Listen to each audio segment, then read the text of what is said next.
మనం ఇప్పుడు చూసుకుంటే భద్రాద్రి కొత్తగూడెం జిల్లాకి వెళ్దాం. ఇకపోతే భద్రాద్రి కొత్తగూడెం జిల్లాలో బీఆర్ఎస్ పార్టీ ఆల్మోస్ట్ అన్ని నియోజకవర్గాలకు అభ్యర్థుల్ని ఖరారు చేశారు. ఇక చూసుకుంటే బీజేపీ అండ్ కాంగ్రెస్ మట్టుకు ఇంకా కొన్ని స్థానాల్ని మాత్రం అలాగే వదిలిపెట్టున్నారు. సో అందుచేత అక్కడ ఉండేటువంటి ఆశావాహులంతా మాకే అభ్యర్థి ఖరారు చేస్తారు అన్నట్టుగా ఎదురు చూపులు చూస్తున్నారు.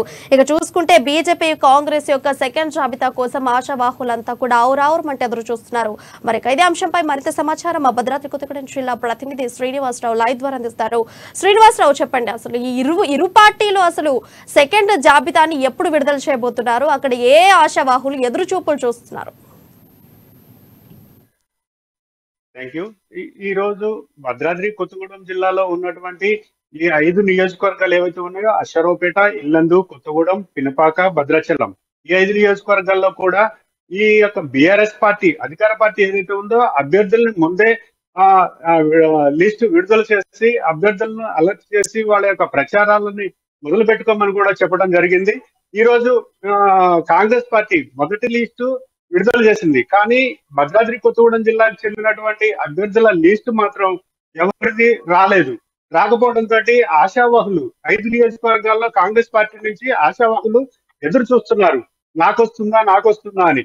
అయితే ఈ ఆశావాహులు వాహనాలు, ప్రచారానికి సంబంధించినటువంటి వాహనాలు కూడా వారు తయారు చేయించుకొని రెడీగా పెట్టుకున్నారు. ఈ రోజు నిన్న రావాల్సింది రెండో లిస్టు, కాంగ్రెస్ పార్టీకి సంబంధించిన రెండో దఫా లిస్టు రాలేదు. ఈ రోజు వస్తుందని ఈ రోజు కూడా ఎదురు చూశారు. ఈ రోజు కూడా పెండింగ్ లో పడిపోయింది. కావున ఈ యొక్క అభ్యర్థుల యొక్క ఆశ పెరిగిపోతుంది. ఆశావాహుల్లో అంటే వారి యొక్క ప్రచారాలను ఇంకా ముందుకి తీసుకెళ్ళలేకపోతున్నారు.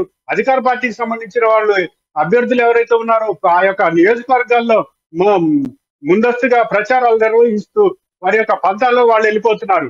కానీ కాంగ్రెస్ పార్టీకి ప్రధాన పార్టీ ప్రతిపక్షమైనటువంటి కాంగ్రెస్ పార్టీ అభ్యర్థులని వాళ్ళ యొక్క పేర్లను పూర్తి స్థాయిలో అనౌన్స్ చేయకపోవడం వల్ల అభ్యర్థుల్లో అలజడి నెలకొంటుంది.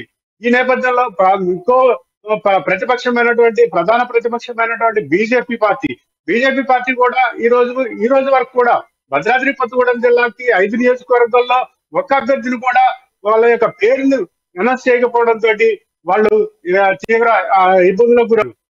అదే చూసుకుంటే బీజేపీ పార్టీ ఈ భద్రాద్రి కొత్తగూడెం జిల్లాలో తన యొక్క స్థానం ఒక్కడు కూడా నిలబెట్టుకునేటువంటి పరిస్థితుల్లో లేనప్పటికీ ఆ యొక్క నియోజకవర్గాల్లో ఆ యొక్క అభ్యర్థులు మాత్రం కొత్తగూడెం జిల్లాలో ఏ విధంగా ప్రచారం జరుగుతోంది? ఇప్పుడు భద్రాద్రి కొత్తగూడెం జిల్లాలో ఇంకా కూడా అన్ని పార్టీలు, కేవలం బీఆర్ఎస్ పార్టీ మాత్రమే 5 నియోజకవర్గాల్లో అభ్యర్థుల్ని ఖరారు చేశారు. ఇక చూసుకుంటే కాంగ్రెస్ అండ్ బీజేపీ ఇరు పార్టీలు కూడా కొన్ని స్థానాలకు మాత్రమే అభ్యర్థులను ఖరారు చేశారు. మరి ఇలాంటి సమయంలో, ఈ నేపథ్యంలో మరి వేరే పార్టీలో ప్రచారాన్ని ముమ్మరంగా జరిపిస్తున్నాయా, లేదంటే అభ్యర్థులు ఖరారు అయిన తర్వాతనే ప్రచారం చేద్దామన్నట్టు ఊరుకుంటున్నాయా?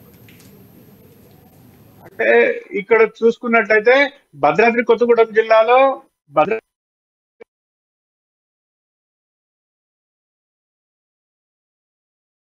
ఆ యొక్క పేరుని అనౌన్స్ చేసిన మరుక్షణమే ఆ యొక్క అభ్యర్థి ఎవరైతే ఉన్నారో పొదెం వీరయ్య తన యొక్క పంతాలో తన యొక్క ప్రచారాన్ని మాత్రం కొనసాగిస్తూనే ఉన్నారు.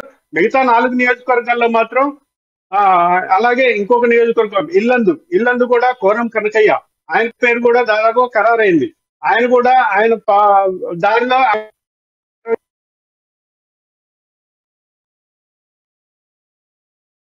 భద్రాద్రి కొత్తగూడెం జిల్లా 2 నియోజకవర్గాలకి కాంగ్రెస్ పార్టీ అభ్యర్థుల్ని పూర్తి స్థాయిలో విడుదల చేసినప్పటికీ పినపాక, తర్వాత కొత్తగూడెం, అలాగే అశ్వరావుపేట, ఈ 3 నియోజకవర్గాల్లో మాత్రం పెండింగ్ లో ఉంచడం జరిగింది. ఈ ఉంచినటువంటి నియోజకవర్గాల్లో అభ్యర్థులు పక్కదారులు చూసేటువంటి పరిస్థితులు ఏర్పడుతున్నాయి.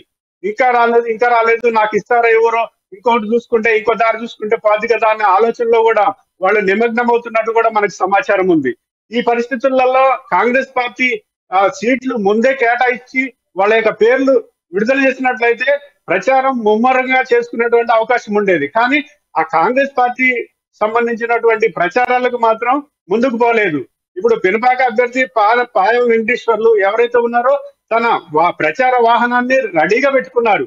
తన పేరు వస్తుంది, ఈ రోజు వస్తుందని ఎమ్మటే నేను ప్రచారంలోకి వెళ్ళాలనే ఉద్దేశంతో ఆయన ప్రచార వాహనాన్ని కూడా సిద్ధం చేసుకొని పెట్టుకోవడం జరిగింది. ఇలాగా ఎదురు చూస్తున్నటువంటి క్రమంలో వాళ్ళకి ఏమైనా ఇబ్బందులు ఎదురయ్యి వాళ్ళ యొక్క స్థానం కోల్పోతారా అని చెప్పేసి కూడా ఎదురు చూడడం జరుగుతుంది.